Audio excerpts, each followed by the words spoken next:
first one is powder forming.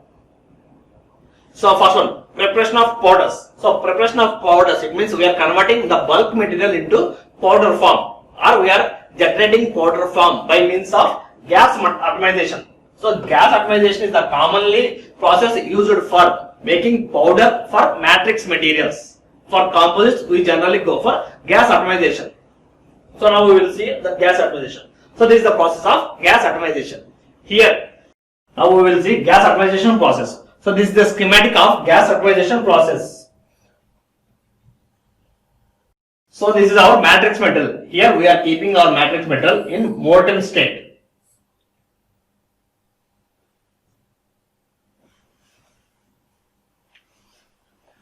Matrix at molten state. It means molten matrix material. So the molten matrix metal is passing through a small passage towards the chamber. So at the end of the passage, at the end of the nozzle, those molten material is striking with gases, with a pressurized gas.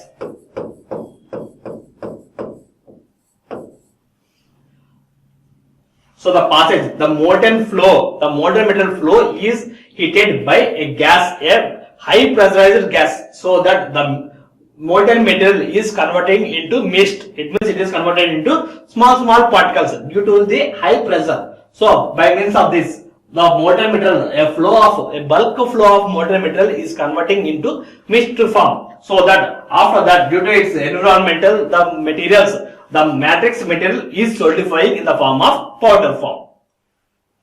So here, the matrix metal, the matrix metal is in the form of molten material that is passing through a channel, and at the end of the channel, the zoomed version of this, at the end of the channel, the molten matrix is heated by a high pressurized gas.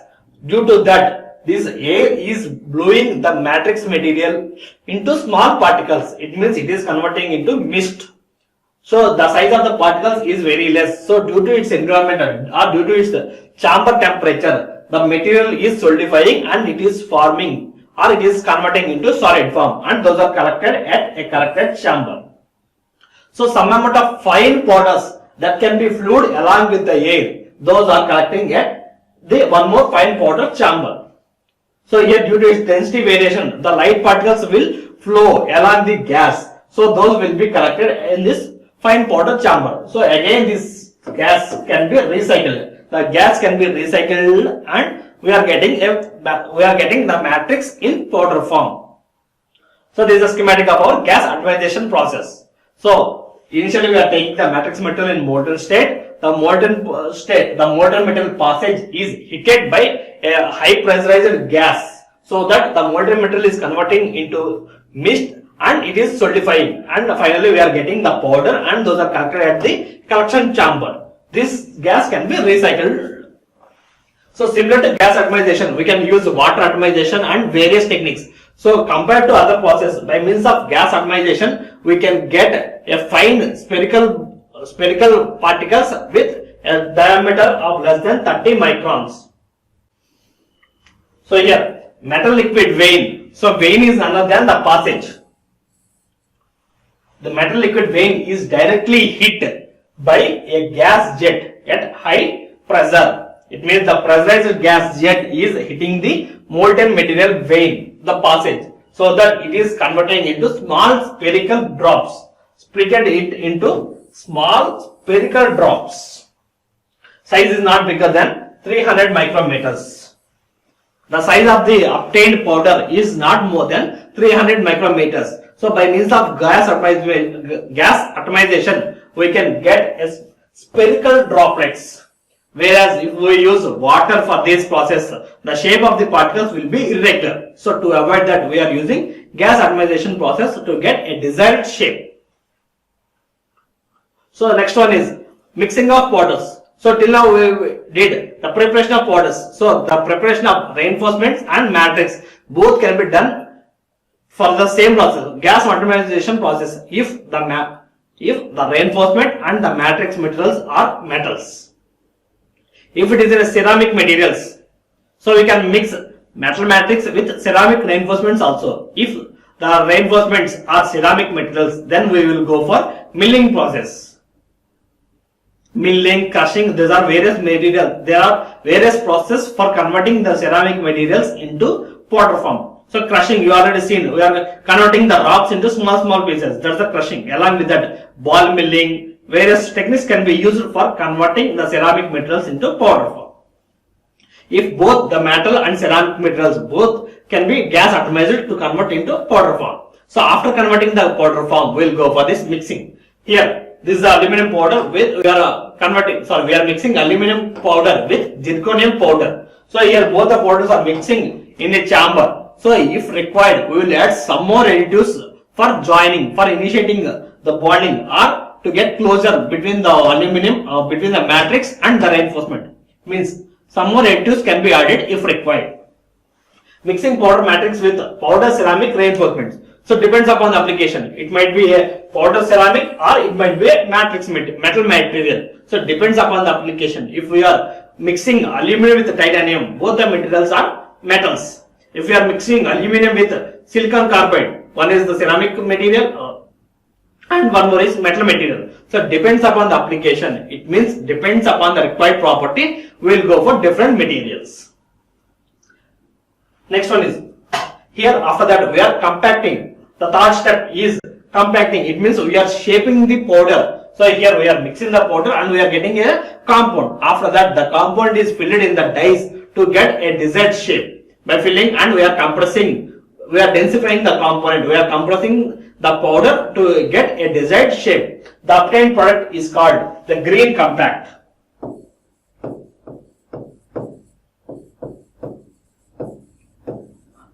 After consolidation, it means after shaping, we are getting a component that is called green compact. So here the strength of the component is very less.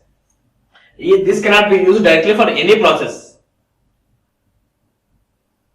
Finally, the next step is centering. So here we are supplying heat.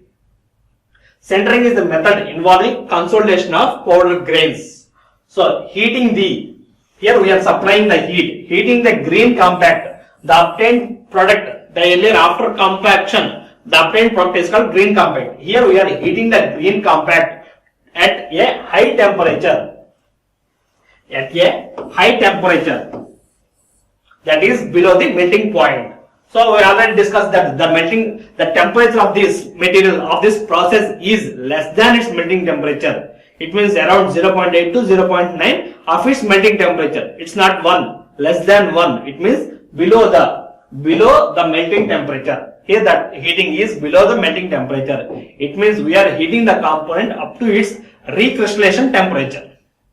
Next, diffuse to the neighboring powder particles. Here it is diffusing with the neighbor particles. So consider these are the, so imagine our red color material is our matrix material.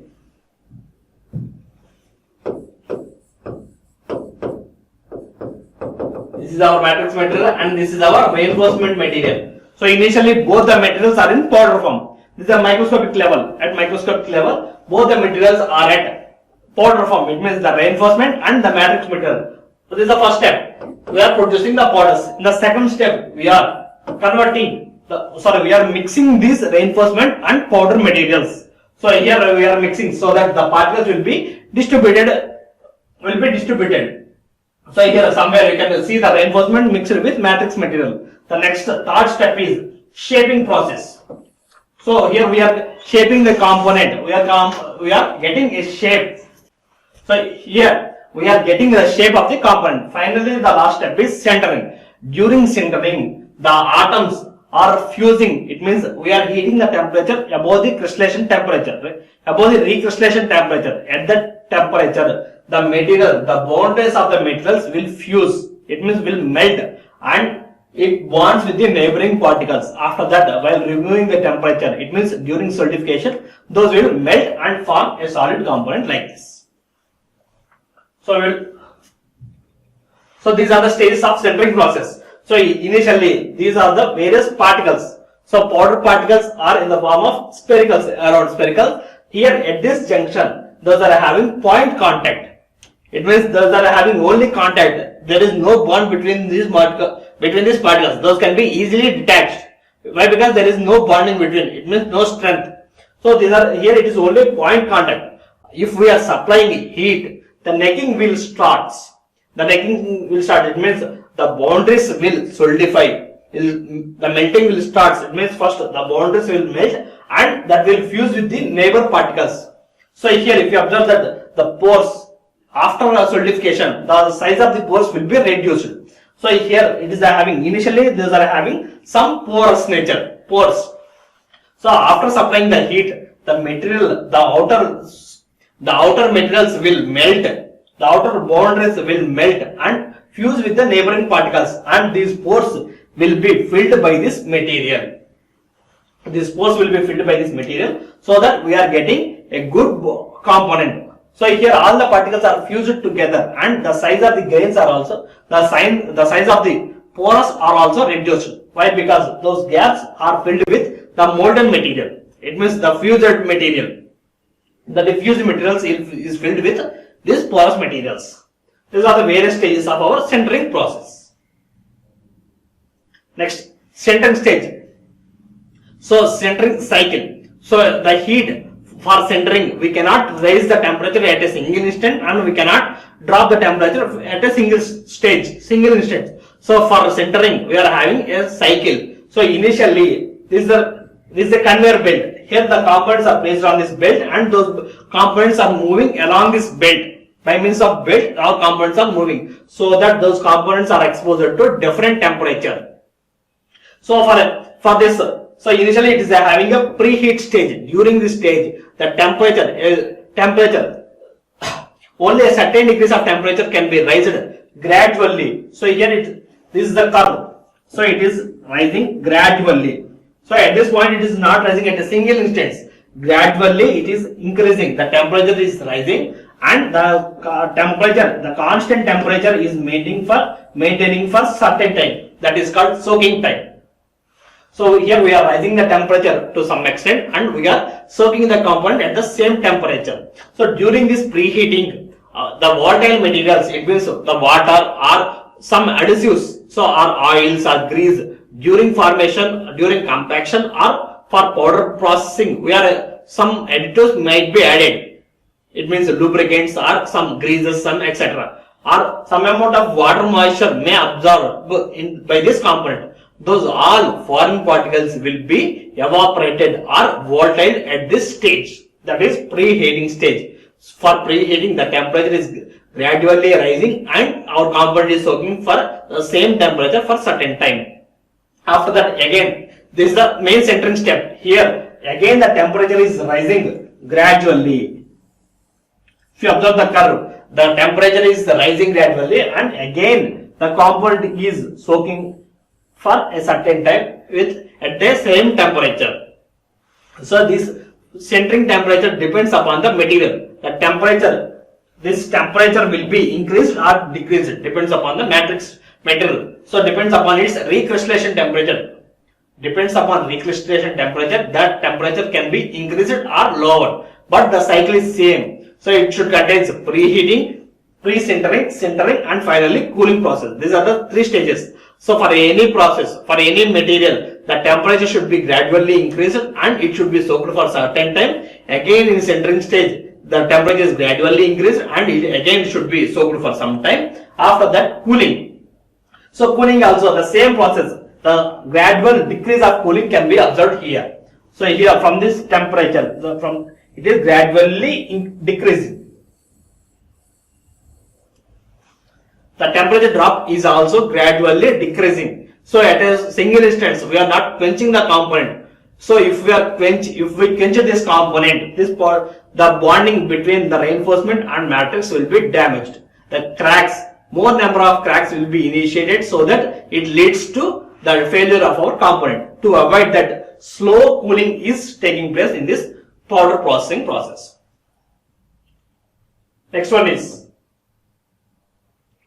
types of sintering process. So it depends upon the application, depends upon the required strength of the component. We are having various sintering steps, various sintering processes. When sintering is combined with deformation operation. So in the earlier stage, first we deformed the component. It means we achieved a component shape. After that, we sintered the process. So here deformation along with sintering. So we are converting, we are compacting, along with that we are supplying heat also. If that is the process, when sintering is combined, sintering is none other than heating. When heating is combined with deformation, it means compaction operation. The following methods are hard pressing, hard isostatic and hard powder extrusion process. So along with heating, the shaping is also done at the same instance. So these are the various stages of our hard fabrication process. Hard fabrication. Here initially the powder is filled in the die. This green color is the powder mixture. Here the powder is mixed in the die. Is filled with, this is the filling stage, die filling stage. Here we are filling the powder in the die. The filling stage. After that, this powder will be compacted. It means is pressing, along with that heat is supplying. This is a hard pressing stage. At this stage, it is pressing, it is compressing the powder particles, along with that we are supplying heat to the composite. Finally, the last step is ejecting. We are ejecting the component from the die. These are the three stages. So here we are compressing as well as simultaneously we are supplying heat to the component. This is the process. So both the things. Here compression is taking place only on the two surfaces, from the top surface and the bottom surfaces. If we consider the side surfaces, the strength of the side surfaces are less. So if we require the strength in uniformly in all the directions, then we will go for isostatic fabrication. Hard isostatic fabrication process. Here the material is placed in a pressurized chamber. So here those are compressing with steel can container. So in this steel can container we are placing all our powder mixture. Earlier we prepared powder mixture by mixing reinforcement with matrix metal. Here we are filling this chamber with this powder. Initially it is a green sintered. It is in cold state. Here we are filling that. At that situation, by supplying the heat, the pressurized gas, along with that heat, we are placing this in a heating chamber. In the presence of argon gas, we are heating as well as we are compressing. So here external force is acting. By means of pressure, we are compressing the chamber and simultaneously we are supplying the heat. So here the uniform strength can be achieved in all the directions. So here in all the directions the component is pressing, whereas in the earlier case, here only from the top surface and the bottom surfaces we are getting the forces, so that we can get good component compared to earlier stage. Here in all the directions the component is compacting, so that the strength will be uniform in all the directions. This is hard isostatic fabrication. Next one is hard powder extrusion process. So generally this is used for producing shafts and bars. So for a uniform cross section over a length, then we will go for this powder extrusion process. The mixed powder is placed in this chamber and those powder can be pushed by means of a ram. The same extrusion process by means of this, so depends upon the shape of the die. We are getting a cross section component. It's a lengthy component having uniform cross section. So here these are having two types, that is forward extrusion and backward extrusion. Backward extrusion is none other than indirect. This is backward extrusion. This is one is forward.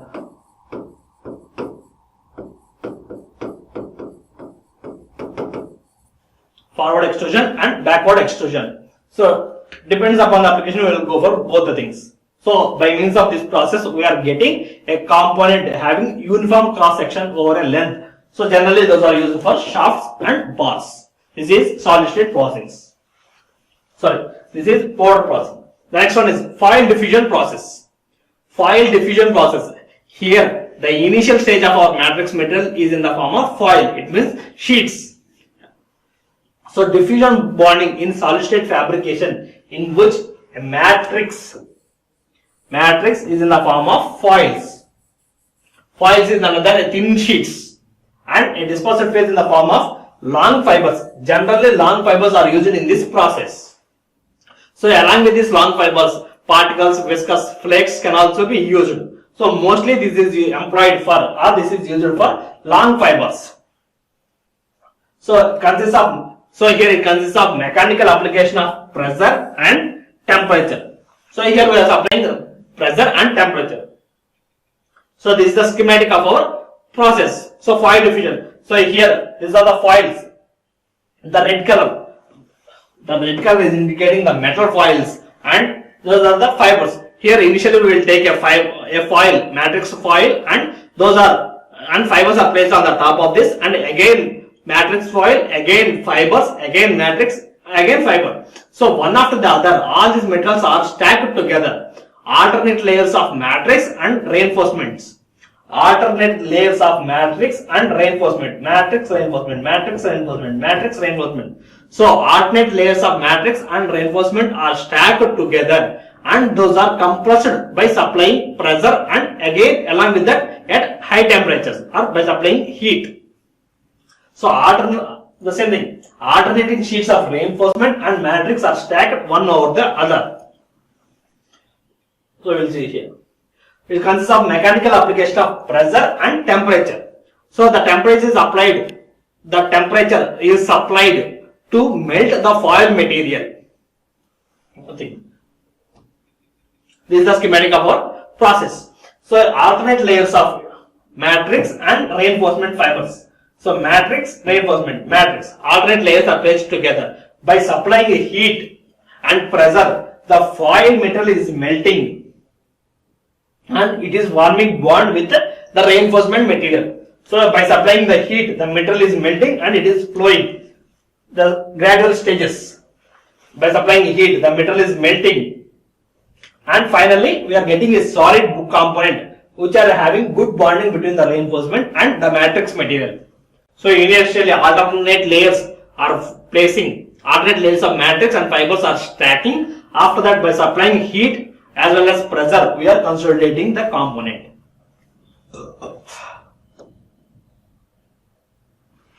The one consists of mechanical application of pressure and heat. As we have seen that we are applying the pressure as well as heat for consolidation. So causing process that would bind tightly the matrix and the fibers is the reinforcement. Tightly bonding between the matrix and the reinforcement. Finally, the finished laminate. Finished laminate in the sense the final component. The finished laminate, the laminate composite material has a multi-layer structure. As we discussed that those are having many layers. The matrix metal is bounded with reinforcement material. It means matrix metal on the top of these fibers. It means reinforcement, matrix, reinforcement, matrix, reinforcement. So that alternate a layered component, multi-layered structure is obtained. So finally we are getting a multi-layer structure. Diffusion bonding is used for fabrication of simple small parts. This is used only for small parts, simple as well as simple shaped parts. So complex shapes cannot be achieved by means of this process. Here we can use simple, and these are only small parts. Generally plates, tubes are produced by means of this process. Only a limited size, and the shape of this component should be very simple. The complex shapes cannot be produced by means of this process. This is the schematic of our process. So here pressure is applying by means of two dies, and alternate layers of matrix and reinforcements are stacking.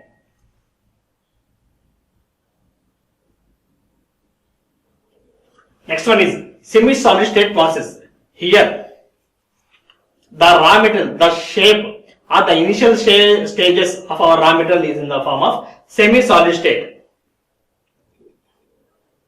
So you will see this diagram. So initially it is in the form of powder form, and we are pre-compacting.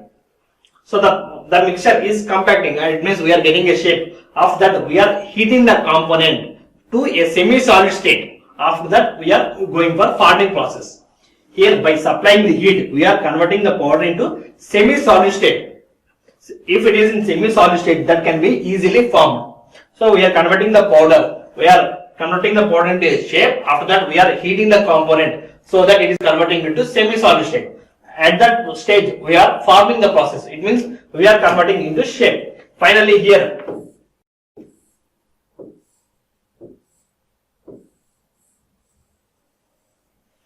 So here we are getting a component like this.